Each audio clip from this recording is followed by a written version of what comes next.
الحمد لله نستعينه ونستغفره ونؤمن بك ونتوكل عليه ونعوذ بالله من شرور أنفسنا ومن سيئات أعمالنا فمن يهده الله فلا مضل له ومن يضلل فلا هادي له وأشهد أن لا إله إلا الله وأشهد أن محمدا عبده ورسوله أرسله بالحق بشيرا ونذيرا اللهم صل على سيدنا محمد صلی اللہ علیہ وسلم۔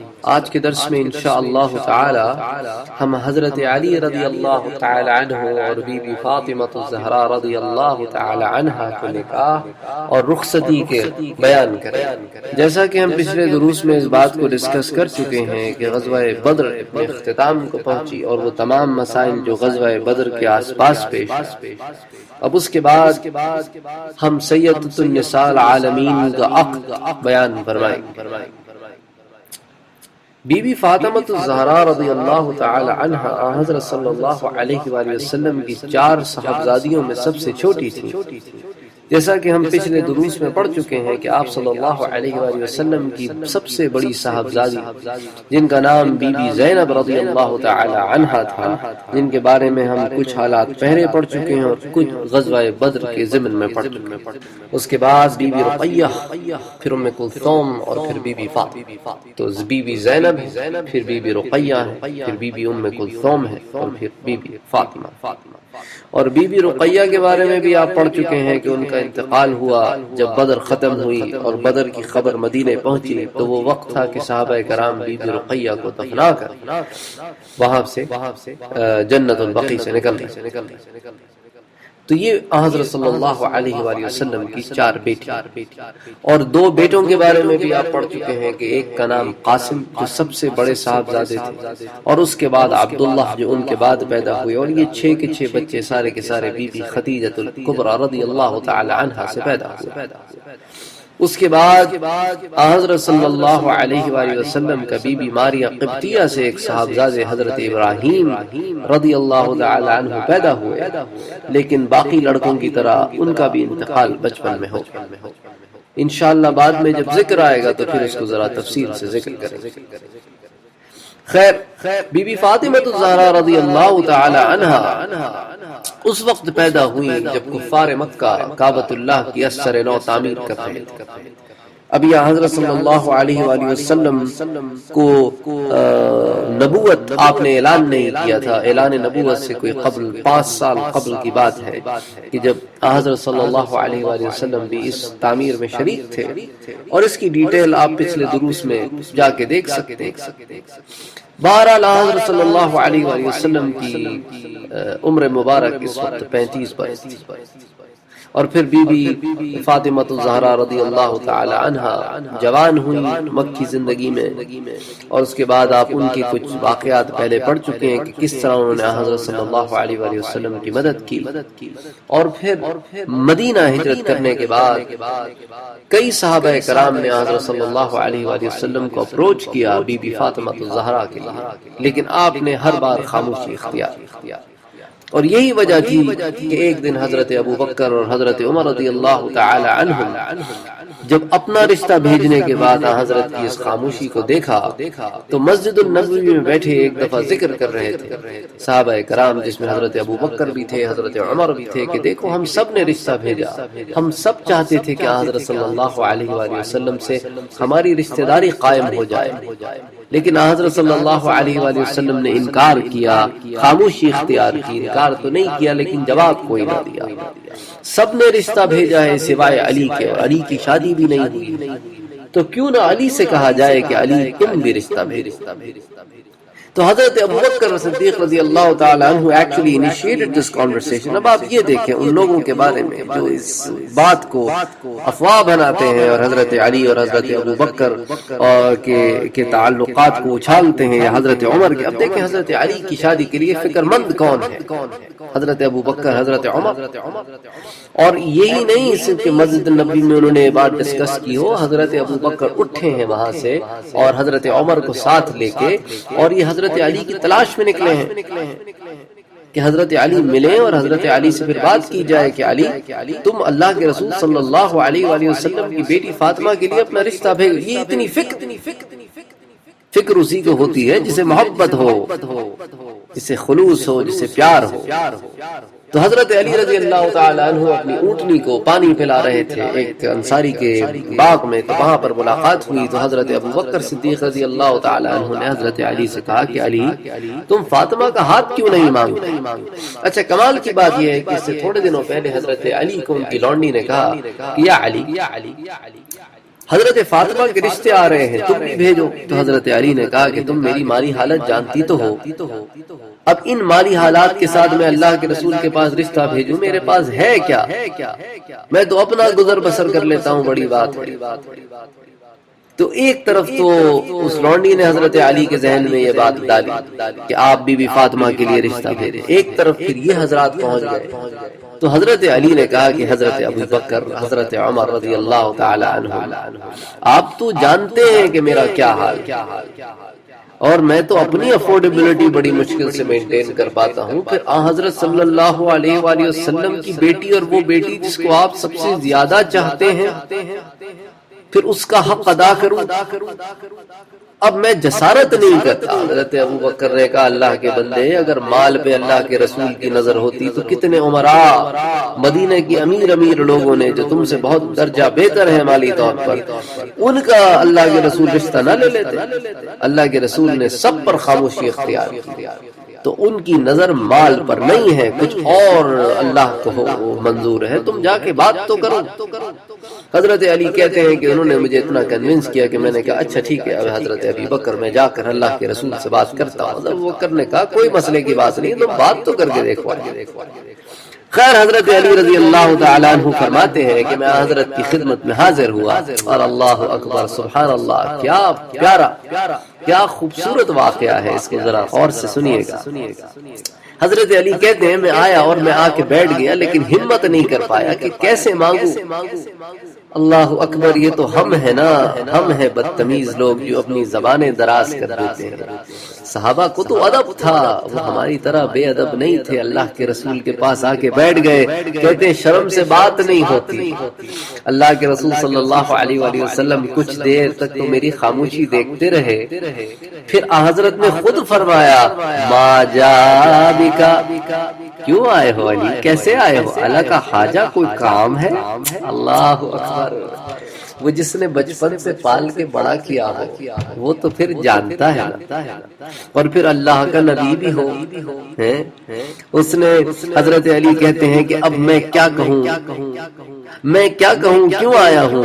کہتے ہیں میں ویسے ہی خاموش رہا تو اللہ کے رسول نے پھر کہا لعلک جئت تخطب فاطمہ، کیا فاطمہ کے رشتے کے لیے آئے ہو؟ اللہ اکبر سبحان اللہ. یہ رسول کا مقام ہے، اللہ اس کے دل میں القاء کر دیتے ہیں. اس کو عالم الغیب نہیں کہتے، یہ تو اللہ کی طرف سے ہوتا ہے. حضرت علی رضی اللہ تعالی عنہ نے کہا جی اسی لیے آیا ہوں.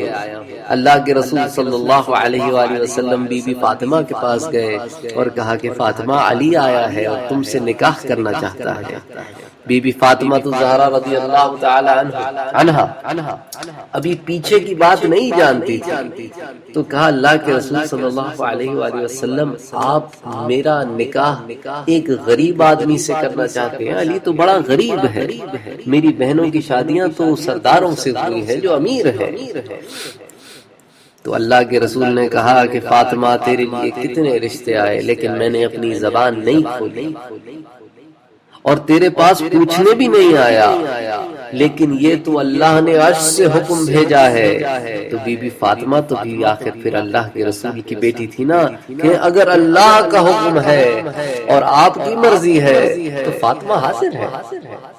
اللہ اکبر، یہ کمال ہے۔ جب نہیں پتا تھا کہ کیوں پوچھ رہے ہیں، سمجھی کہ شاید رائے مانگ رہے ہیں، لیکن جب پتا چل گیا کہ یہ تو اللہ کی طرف سے ہے تو کہا حاضر ہے فاتحہ۔ اللہ کے رسول صلی اللہ علیہ وآلہ وسلم حضرت علی کے پاس آئے اور کہا کہ علی تمہارے پاس کچھ ہے مہر دینے کو؟ کہا جی میرے پاس تو کچھ نہیں سوائے میری تلوار، میری زرہ اور میری اونٹنی کے۔ کہا تیری اونٹنی تیری ضرورت ہے کہ اس پر تو پانی بھر کے لاتا ہے، تیری معاش ہے، جو کچھ بھی ہے تیری اونٹنی، اور جہاں تک تیری تلوار ہے تو وہ تیرا ہتھیار ہے، ہاں تیری زرہ جو ہے تو اس کو بیچ دے۔ تو حضرت علی رضی اللہ تعالی عنہ جو ہے وہ زرہ لے کے نکلے، اور راستے میں انہیں ایک انصاری ملا۔ انہوں نے انصاری سے کہا کہ بھئی جاؤ اور جا کے ذرا پتہ تو کرو بازار میں کیا چیزیں چاہیے ہوتی ہیں گھر بسانے کے لیے، اور تاکہ میں بھی انتظام کروں۔ تو وہ انصاری کو وہاں بھیج دیا اور گھر تشریف لائے۔ تو اس کو صرف ابن کثیر بیان کرتے ہیں، جب گھر تشریف لے کے آئے تو کیا دیکھتے ہیں کہ گھر میں تو ماجرا ہی کچھ اور ہے۔ اللہ اکبر، گھر میں لوگ جمع ہیں اور وہ جو اونٹ تھا وہ ذبح ہو گیا ہے اور اس کے کباب بنائے جا رہے ہیں، اور اندر چچا حضرت حمزہ بیٹھے۔ اللہ اکبر، یا اس وقت دیکھیں شراب حرام نہیں ہوئی تھی، تو اس لیے صحابہ کرام کے اگر کچھ ایسے واقعات ہمیں ملتے ہیں جو شراب کی حرمت سے قبل کے ہیں، جب ایک چیز حرام ہی نہیں ہوئی تو وہ بری تو نہیں ہوئی، لیکن جب حرام ہو گئی تو انہوں نے بالکل چھوڑ دی، گھڑے کے گھڑے پھوڑ دیے، ہاتھ میں تھا تو جام توڑ دی، منہ میں تھا تو قے کر دی۔ اللہ اکبر، تو جب حکم آیا تو انہوں نے بالکل ترک کر دی، اور جب حکم نہیں آیا تو تب تو نوش کرتے تھے۔ تو حضرت حمزہ جو ہے اس حالت میں تھے اور ساتھ دوست بیٹھے تھے۔ دوستوں نے کہا کہ بھی سردار تو اونٹ کی کوہان کے کباب کھلاتے ہیں، انہوں نے حضرت علی کا اونٹ بگڑا ذبح کر دیا۔ اللہ اکبر، حضرت علی نے کہا کہ آپ نے یہ کیا کیا؟ اب حضرت حمزہ کو ہوش تھوڑی تھا اس وقت، انہوں نے اپنی تلوار کی طرف ہاتھ بڑھائے کہ اچھا بھتیجے ہو کے تم چچا کو اس طرح کہتے ہو۔ حضرت علی وہاں سے فوراً نکلے گا کہ یہ تو غصے کے بڑے تیز ہیں چچا، اب ان کو کیا کہوں۔ حضرت صلی اللہ علیہ وآلہ وسلم کی خدمت میں آئے۔ اچھا آگے بڑی پیاری بات کی، کہتے ہیں اللہ کے رسول صلی اللہ علیہ وآلہ وسلم، اچھا چچا دونوں کے ہیں، ذہن میں بات رکھیے کہ حضرت علی کے بھی چچا ہیں، اللہ کے رسول کے بھی چچا ہیں۔ اللہ کے رسول سے کہتے ہیں کہ آپ کو پتا ہے آپ کے چچا حمزہ نے کیا کیا؟ یہ نہیں کہتے میرے چچا، کہتے ہیں آپ کے چچا حمزہ نے کیا کیا، آپ کو پتا ہے؟ اللہ کے رسول نے کہا کیا کیا علی؟ آپ نے کہا اللہ کے رسول انہوں نے میری اونٹنی پکڑ کے ذبح کر دی ہے۔ اللہ کے رسول آئے، پھر حضرت حمزہ کو سمجھایا، مکمکا کرایا، بات چیت کرائی کہ پھر غصہ کیوں کرتے ہو؟ آپ نے کہا ایسا کیا ہے، وہ غصہ تو کرے گا، بیچارے کی ایک ہی اونٹنی تھی۔ بہرحال یہ ایک واقعہ ہوا۔ پھر حضرت علی رضی اللہ تعالیٰ عنہ جو ہے اپنی زرہ لے کے گئے بازار میں، وہاں حضرت عثمان نے دیکھا کہ حضرت علی رضی اللہ تعالیٰ عنہ اپنی زرہ لائے ہیں، تو اپنے حضرت علی کو اپروچ کیا اور کہا کہ علی یہ زرہ لے کے تم بازار میں خیر تو ہے؟ کہتے اللہ کے رسول صلی اللہ علیہ وآلہ وسلم کی بیٹی سے عقد کرنا چاہتا ہوں، مہر کے لیے اسے بیچنے آیا۔ حضرت عثمان نے کہا کتنے میں بیچو گے؟ انہوں نے کہا آپ بتائیے۔ تو حضرت عثمان نے کہا اچھا اگر 400 درہم دوں تو ٹھیک رہے گا؟ حضرت علی نے کہا بالکل ٹھیک، بڑے مناسب دام ہے۔ تو حضرت عثمان رضی اللہ تعالیٰ عنہ نے انہیں 400 درہم دیے اور ان سے زرہ لے لی۔ پھر کہا علی رکو ایک منٹ ٹھہرو تو صحیح۔ پھر ان کی زرہ حضرت علی کو واپس کر دی، کہا یہ عثمان کی طرف سے تیری شادی کا تحفہ ہے۔ اللہ نہ یہ محبت ملے گی۔ ابو بکر اور عمر کی علی سے محبت بھی دیکھ لی اور عثمان کی علی سے محبت بھی دیکھ لی، تو وہ شخص پھر جو ان کی محبتوں پہ شک کرتا ہے اس کو کیا کہیں؟ جو ان کے معاملے میں زبان درازی کرتا ہے اس کو پھر کیا کہیں؟ اللہ کے رسول کے پاس حضرت علی آئے، پیسے بھی رکھ دیے، زرہ بھی رکھ دی، عثمان کا حال بھی بتا دیا کہ عثمان نے میرے ساتھ یہ احسان کیا۔ اللہ کے رسول نے ہاتھ اٹھا کے عثمان کو دعا دی۔ اللہ اکبر۔ پھر اس کے بعد حضرت علی رضی اللہ تعالیٰ عنہ جو مال لائے تھے اس میں سے ایک مٹھی بھری اور حضرت بلال کو اور حضرت ابوبکر کو کہا کہ جاؤ اور فاطمہ کے لیے سامان لے آؤ۔ جو بھی ضروری سامان ہوتا ہے، مثال کے طور پر اس زمانے میں تکیے ہوتے تھے، دریاں ہوتی تھیں، پانی کے مشکیزیں ہوتے تھے، سراہی ہوتی تھی، یہی چھوٹے موٹے، کوئی ہماری طرح کوئی بیڈ روم سیٹس وغیرہ تھوڑی جا کے کوئی خریدتے تھے، کوئی ڈیزائنرز کے کلوتھس تھوڑی آتے تھے۔ اب تو اسراف اس قدر بڑھ گیا ہے کہ سمجھ نہیں آتی کہ شادی ہو رہی ہے کہ کیا ہو رہا ہے۔ اللہ اکبر، اللہ رحم کرے ہمارے آقا۔ تو اس کے بعد اب اس زمانے میں یہ بھی تھا کہ بھئی جو تکیے بنائے جاتے تھے اس میں کھجور کی چھال بھری جاتی تھی، تو ایک سیزن آتا تھا جس میں کھجور کے تنوں پر سے وہ چھال لگتی ہے، وہ پھر چھال اتاری جاتی تھی اور پھر اون کے بجائے تکیوں میں وہ بھری جاتی تھی، رضائیوں میں وہ بھری جاتی تھی۔ تو اس طرح وہ آرڈر پلیسمنٹ ہوتی تھی، اگر اویلیبل نہ ہو وہ چھال تو خیر باہر اس زمانے کی جو بھی کیفیات، تو اللہ کے رسول صلی اللہ علیہ وآلہ وسلم نے ان لوگوں کو اس انتظام پہ روانہ کیا، اور اس کے بعد حضرت صلی اللہ علیہ وآلہ وسلم نے حضرت علی رضی اللہ تعالی عنہ کا نکاح اپنی بیٹی سے پڑھایا۔ جب نکاح ہو گیا تو نکاح کے بعد تھال لایا گیا، اور اب آپ یہ دیکھیں ایک عجیب کیفیت ہے، اللہ اکبر، ایک عجیب کیفیت ہے۔ ایک تھال لایا گیا، وہ تھال میں چھوارے تھے۔ حضرت صلی اللہ علیہ وآلہ وسلم نے فرمایا مدینے والوں لوٹو اور کھاؤ، اللہ اکبر۔ تو صحابہ کہتے ہیں کہ ہم نے دیکھا اور ہم خود بھی ایسے اس پہ جھپٹے نا جیسے کوئی مال غنیمت ہو کہ بس اس کو آج لوٹ لینا، جھپٹی جس کے ہاتھ جو لگا اٹھایا کھایا۔ کیوں؟ یہ اس لیے نہیں کہ کھجور کوئی بڑی زبردست چیز تھی اور چھوارے بڑی زبردست چیز تھی، اور مدینے میں تو اتنا کھجور ہوتا تھا کہ کھجور تو بڑی معمولی چیز تھی، اور پھر چھوارے وہ تو سکھائے جاتے ہیں کھجور، ان کے لیے تو مسئلہ ہی کوئی نہیں تھا کھجور۔ یہاں محبت تھی میرے مدنی کی، میرے مدنی نے کہا کہ لوٹو، بس کہنا تھا کہ امیر ہو کہ غریب ہو بس لوٹنا ہے، آقا کا حکم ہے۔ سبحان اللہ، اس قدر تعمیل ہے، اس قدر تعمیل ہے۔ اور آج ہمیں دیکھیں، ہم سوال پوچھتے ہیں ارے آقا نے یہ کیوں کیا، یہ آقا نے یہ کیوں کیا؟ ارے اللہ کے بندو، آقا نے کر دیا کافی نہیں ہے، کافی نہیں ہے تمہارے لیے کہ آقا نے کی، اب کیوں کیا اس میں پڑے ہو؟ کیا حال ہے محبتوں؟ پھر رخصتی کا وقت آیا تو اب یہ بھی بڑا ڈیٹیلڈ واقعہ ہے۔ حضرت علی خود فرماتے ہیں حضرت ام ایمن ساتھ آئیں، وہ گھر کے ایک کونے میں بیٹھ گئیں اور میں دوسرے کونے میں بیٹھ گیا۔ اللہ کے رسول صلی اللہ علیہ وآلہ وسلم تشریف لائے تو فرمایا یہاں میرا بھائی ہے؟ ام ایمن نے کہا کہ آپ کے بھائی پاس ہیں، اور کونے میں میری طرف اشارہ کیا۔ آپ نے فرمایا ہاں۔ پھر اللہ کے رسول صلی اللہ علیہ وسلم تشریف لائے اور خاتون جنت سے فرمایا یعنی بی فاطمہ الزہرا سے فرمایا پانی لاؤ۔ گھر میں ایک پیالہ تھا، اللہ اکبر، ہماری طرح 6-6 8-8 گلاسز کے سیٹ نہیں تھے ان کے پاس، گھر میں ایک پیالہ تھا۔ آپ رضی اللہ تعالی عنہ اس میں پانی لائیں، آپ صلی اللہ علیہ وآلہ وسلم نے وہ پانی لیا اور کلی کر کے پانی اس میں ڈال دیا، پھر فرمایا فاطمہ آگے آؤ، فاطمہ آگے آئیں۔ تو آپ نے ان کے سینے اور ان کے سر پر وہ پانی چھڑکا اور فرمایا یا اللہ میں اسے اور اس کی اولاد کو شیطان مردود سے تیری پناہ میں دیتا ہوں۔ پھر فرمایا پیٹھ پھیرو، انہوں نے پیٹھ پھیری تو آپ نے ان کے دونوں کندھوں کے درمیان پانی چھڑکا۔ پھر حضرت علی سے فرمایا علی تم ادھر آؤ، تو حضرت علی سمجھ گئے فوراً کہ پھر پانی چاہیے ہوگا، تو پیالہ لیا، پانی ڈالا، اللہ کے رسول کے پاس آئے، آپ نے وہی عمل حضرت علی کے ساتھ بھی کیا، انہیں بھی دعا دی، اللہ اکبر۔ آپ نے فرمایا اللہم بارک فیہما وبارک علیہما وبارک لہما فی شملہما، یا اللہ ان دونوں میں برکت عطا فرما، ان پر برکتیں نازل فرما اور ان کے ازدواجی تعلق کو مبارک فرما۔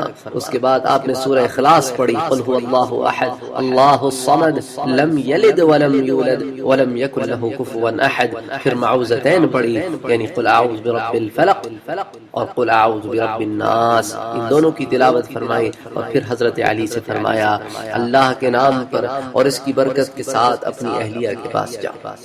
اللہ اکبر، اللہ کے نام کے ساتھ، ہماری طرح نہیں کہ اسٹیج کے اوپر بٹھا دیا دولہا دلہن کو، دلہن بیٹھی ہے غیر مردوں کے سامنے اور سب دیکھ رہے ہیں کس طرح تیار ہوئی ہے، اور اس کے بعد وہ کھلم ناچ گانے ہو رہے ہیں اور ڈانس کے سٹیجز سجائے جا رہے ہیں، اور باضابطہ ڈانسنگ فلورز ہیں اور میوزک ہے. یہاں نکاح ختم نہیں ہوا، مولوی صاحب کے باہر جانے کی بھی انتظار نہیں کرتے، میوزک آن کر دیتے. اس کے بعد جناب جب رخصتی کا وقت آتا ہے تو جناب اتنے بڑے پاک باز مسلمان بن جاتے ہیں کہ لڑکا اور لڑکی قرآن کی سائے کے نیچے جا رہے ہیں. اللہ اکبر.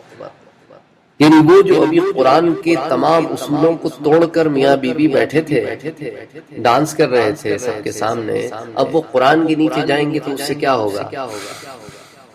اس سے ہوگا کیا؟ سوچے تو ذرا. جس نے قرآن کسی گزارنے کے لیے نہیں ہے، قرآن کوئی تبرک نہیں ہے جس کے نیچے سے گزار دو تو بس پھر پاک ہو گیا. عمل کرو، اس کتاب کو کھول کر اس پہ عمل کرو. قرآن عمل کرنے کے لیے اترا ہے، مردوں پہ پڑھنے کے لیے نہیں اترا. سے لڑکیوں کو اس کے نیچے سے گزارنا اگر اتنی بڑی باعث مسرت بات ہوتی تو اللہ کے رسول فاطمہ کو نہیں گزارتے قرآن کے نیچے سے. چلو ایک پرچے پہ لکھ کر ہی کسی صورت کے نیچے سے گزار دیتے. پتہ نہیں کس طرف کو جا رہے ہیں. اور بی بی فاطمہ کی جہیز کے بارے میں بھی ایک بڑی مسئلے والی بات پیدا ہوتی ہے. لوگ کہتے ہیں کہ جہیز مانگتے ہیں لڑکی والوں سے اور کہتے ہیں دیکھو اللہ کے رسول نے فاطمہ کو جہیز نہیں دیا تھا. وہ اللہ کے بندے جہیز دیا تھا تو کیا دیا تھا، اور جہیز دیا تھا تو کس سے مانگا تھا؟ حضرت علی سے کہا تھا کہ حل لکا شیء، تیرے پاس کچھ ہے؟ حضرت علی تو 400 درہم لے کے آئے، اس میں سے ایک مٹھی بھر کے ابو بکر اور بلال کو دی کہ جاؤ اس سے جہیز لے آؤ. مال تو علی کا تھا، علی کے مال سے علی کا گھر بسایا، اپنے مال سے علی کا گھر نہیں بسایا.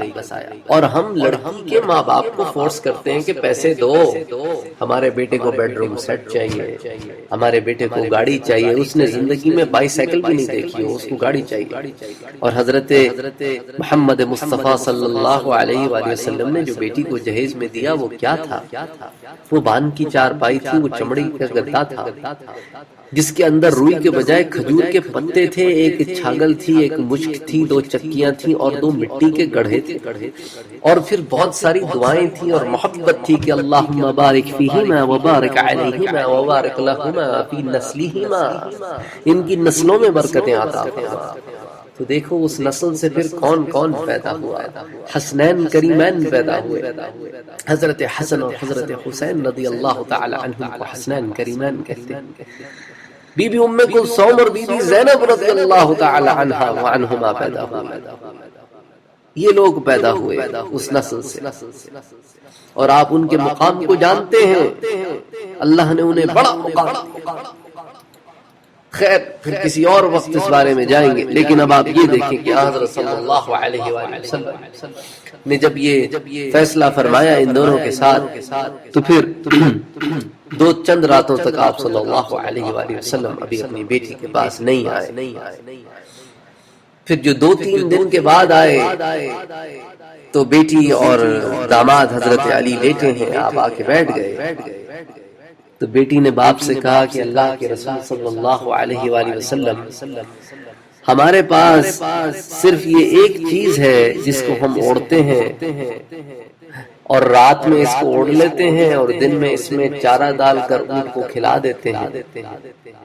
اللہ اکبر. اب بیٹی باپ سے کہہ رہی ہے کہ یہ حال ہے ہمارا. اور اب دیکھیں باپ کیا کرتا ہے، جیب سے پیسے نکال کے نہیں دیتا ہے کہ علی جا کر لے آؤ. کہا بیٹی کیا کہتی ہو تم؟ اس حال کے اوپر مجھ سے کہہ رہی ہو کہ ایک بھیڑ کی کھال ہے، کوئی اور بستر نہیں جس کو بچھا کر سو جاتے ہیں، اور دن میں اس کو اونٹ کے چارے کے لیے استعمال کرتے ہیں. کیا کہتی ہو بیٹا؟ صبر کرو، صبر کرو. موسیٰ ابن عمران علیہ السلام نے اپنی بیوی کے ساتھ 10 سال اس طرح گزارے ہیں کہ ان کے پاس سوائے ایک قطوانی ابا کی کوئی چیز نہ تھی جسے وہ بستر کے طور پر استعمال کرتے تھے. یعنی قطوان کوفے کے پاس عراق میں ایک گاؤں تھا جہاں سے ابا بنائی جاتی تھی، بڑی پائیدار ہوتی تھی، کئی سال چلتی تھی. تو اب آپ نے بیٹی سے کہا کہ تیرے تو سر پہ چھت ہے، 4 دیواری ہے، گھر میں کتنی چیزیں ہیں استعمال جس کو تو خود اون کرتی ہے. اور موسیٰ ابن عمران کے پاس کیا تھا؟ پوری ٹوٹل اونرشپ فور 10 ایئرز، ایک قطوانی ابا، ایک قطوانی ابا. اور اس پر انہوں نے اللہ شکر کیا. تو اس طرح کی تعلیمات ہمیں اللہ کے رسول صلی اللہ علیہ وآلہ وسلم کی زندگی سے ملتی ہیں۔ غربت میں رہنا کوئی بری بات نہیں ہوتی، نہ غریب کوئی برا آدمی ہوتا ہے، نہ امیر ہونا کوئی بری بات ہے، امیر ہونا کوئی بری بات نہیں ہے، نہ غریب ہونا کوئی بری بات ہے، نہ امیر ہونا کوئی بری بات ہے۔ بری بات کیا ہے کہ تم شکر نہ کرو، تم صبر نہ کرو، تم راضی برضا نہ رہو، تم قناعت نہ کرو، تم اپنے حال میں کبھی خوش نہ ہو، تم اللہ کا شکر ادا نہ کرو، اس کے بتائے ہوئے اصولوں پہ نہ چلو، یہ بری بات ہے۔ مال تو آتا جاتا ہے، جو انسان غریب ہے ہمیشہ غریب نہیں رہتا، جو امیر ہے ہمیشہ امیر نہیں رہتا۔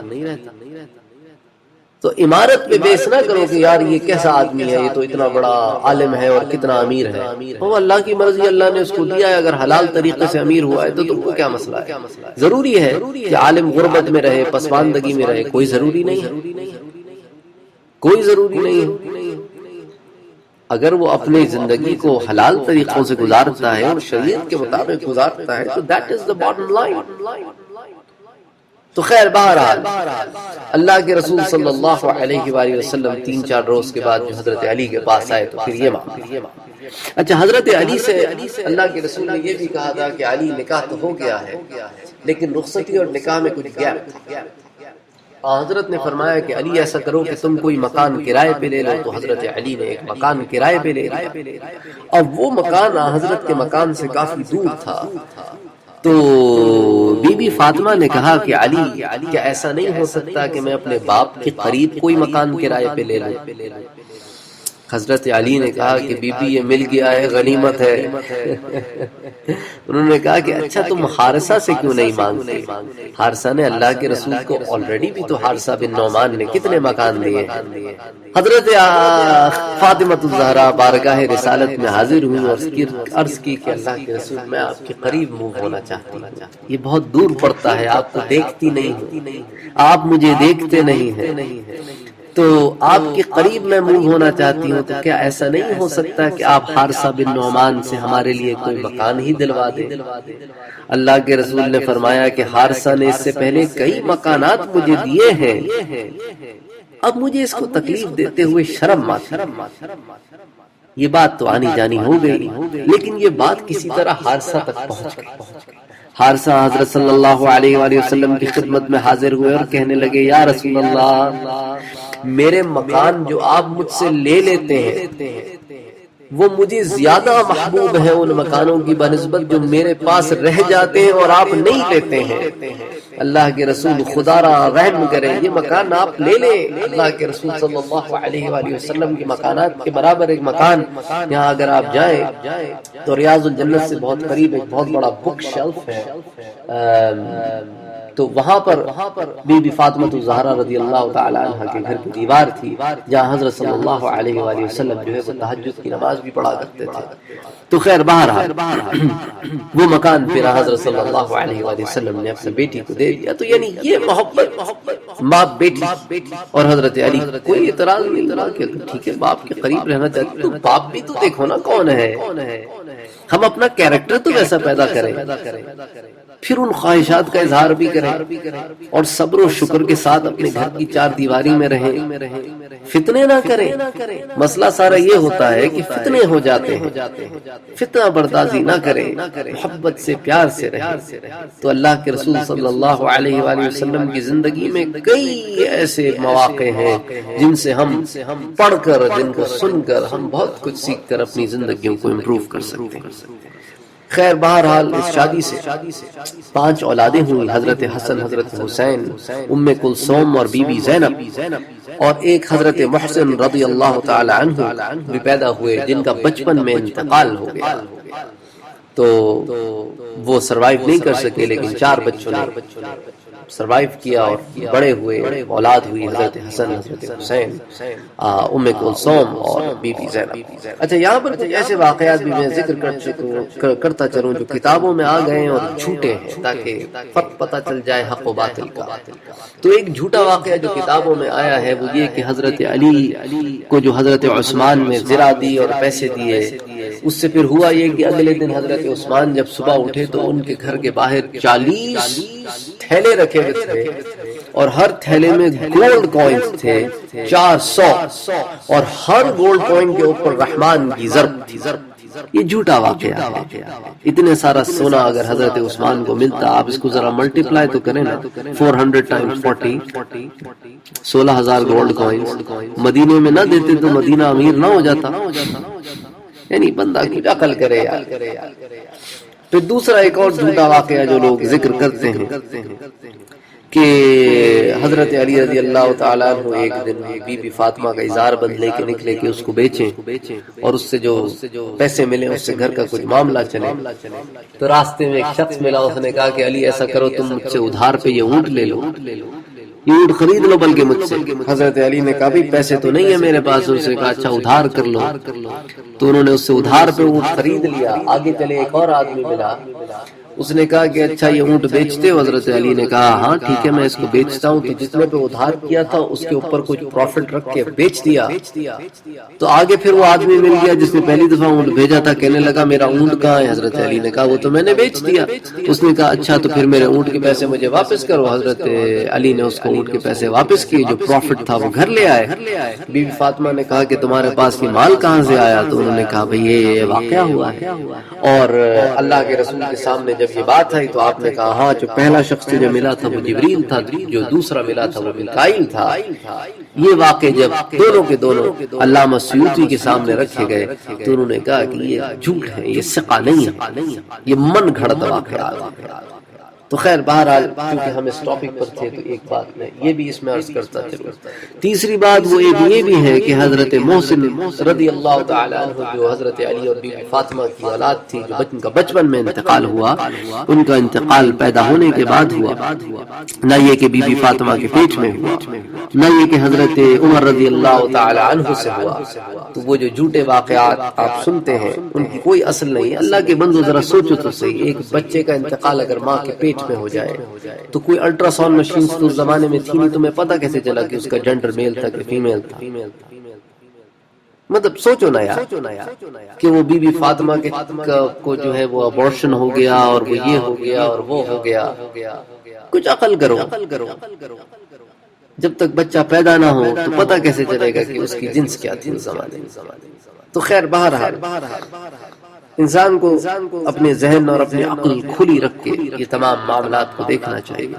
وما علینا الا البلاغ۔ اللهم صل على سيدنا محمد وعلى آله وصحبه وبارك وسلم وصلوا عليه وسلموا تسليما۔